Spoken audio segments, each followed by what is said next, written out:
intend to do something about the 20 million Americans who are about to see their health care premiums soar, or the 4 million people who could lose their coverage altogether? You don't even have a health care plan. You've been promising one for over a decade, and we've never seen it because it doesn't exist. Or maybe it's simply just hiding behind the missing appropriation bills that this Republican majority hasn't passed. I don't know. But what I do know is this. Republicans have been in charge for 292 days. That's 292 days to do something, anything, to lower costs, to bring down prices, to make America more affordable, to do something about health care, tariffs, grocery prices, rent, or heating bills. And what did you do? You handed out tax breaks to billionaires and took the longest paid vacation in modern history. Even your own colleagues called it out. Even Marjorie Taylor Greene says you guys messed up. When Marjorie Taylor Greene thinks you've gone too far, you might want to rethink things. And by the way, you also refused to even swear in our new colleague, the duly elected representative from Arizona's 7th District, Adelita Grijalva. Why? Because she will represent the 218th signature on a discharge petition to release the Epstein files. Oh, we didn't forget about those either. Don't worry. We won't forget that the Speaker of the House refused to swear in the first Latina ever elected to represent Arizona because he was more concerned about protecting pedophiles than getting the truth out there for the survivors. But that's just the perfect metaphor for the Trump economy. If you're rich and powerful, you get ahead. If you're a regular person, Republicans will not lift a finger to help you. And I want to be crystal clear. House Democrats represent something very different. We refuse to accept a government that moves at lightning speed to give tax breaks to billionaires, but then goes home for 8 weeks when it comes to ensuring health care is affordable for working families. We've said it from day one of this shutdown. We will sit down with any Republicans, anytime, any place, anywhere, in order to find a path forward that would reopen the government and finds a solution to Republicans' health care crisis. But we're not just going to roll over and accept your way, your my way or the highway approach to governance. If you need our votes, you need to work with us. But you refuse because you're more interested in extremism than governance. But here's the thing. The beautiful thing about politics is that you don't really lose until you quit trying. And Democrats are going to keep trying because people are counting on us to do something about this health care crisis.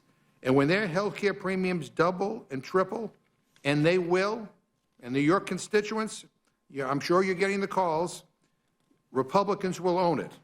Every premium spike, every family forced off coverage, every life put at risk, you own it. And good luck going home to your constituents to explain why you sold them out in order to appease the millionaires and billionaires. Extending these tax credits is the right thing to do. It is the moral thing to do.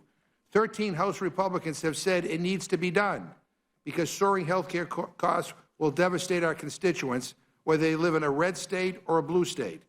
So I want people to know that we will keep fighting. I will keep fighting. My colleagues on this committee on the Democratic side will keep fighting for a government that puts the working class first and for a Congress that actually shows up and does their damn job. I yield back my time. Thank you, Mr. McGovern. And I want to welcome all the members. I should have said that. I'm very pleased to see everyone. Without objection, any prepared statements that our witnesses may have will be included in the record. And now welcome our first panel, Chairman Cole and Ranking Member DeLauro from the Committee on Appropriations. Your full statement will be submitted for the record. We ask that you summarize your statement in 5 minutes.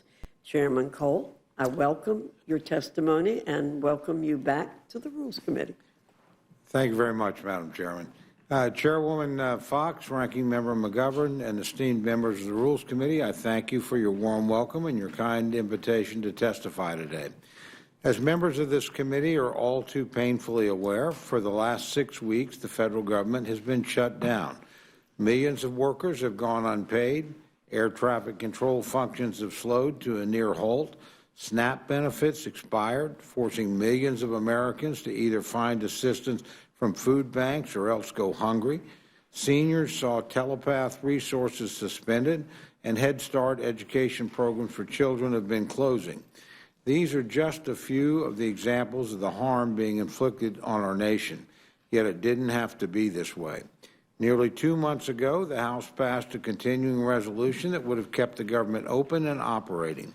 This would have allowed Congress time to keep working on the FY 2026 appropriations process through regular order, but instead, Senate Democrats blocked its passage.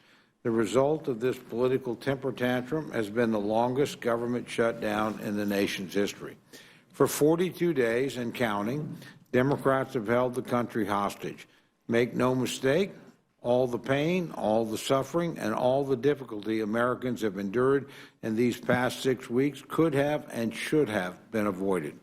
Instead, the hardship and damage caused by an intentional choice made by Democratic leadership.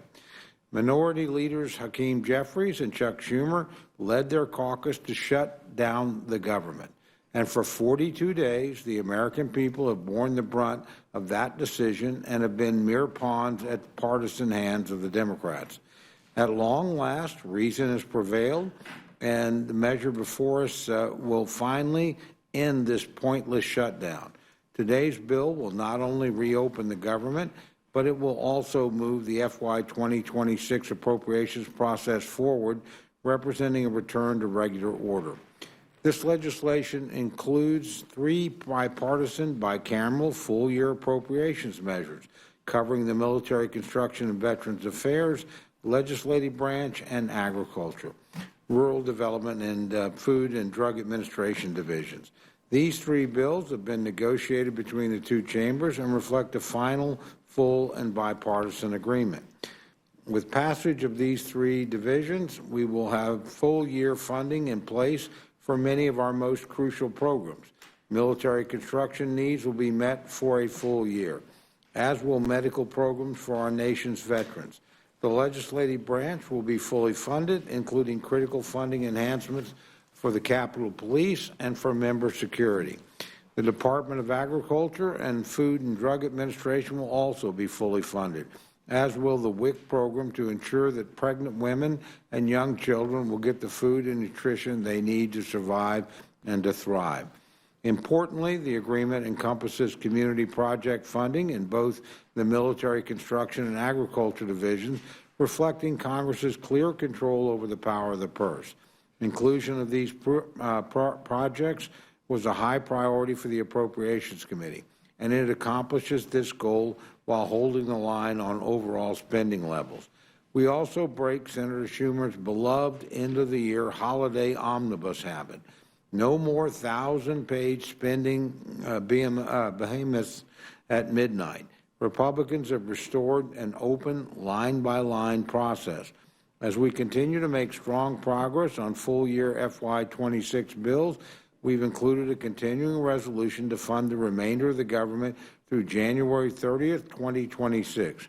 This extension supports our ongoing work on this front, especially given the time lost during the Democratic shutdown.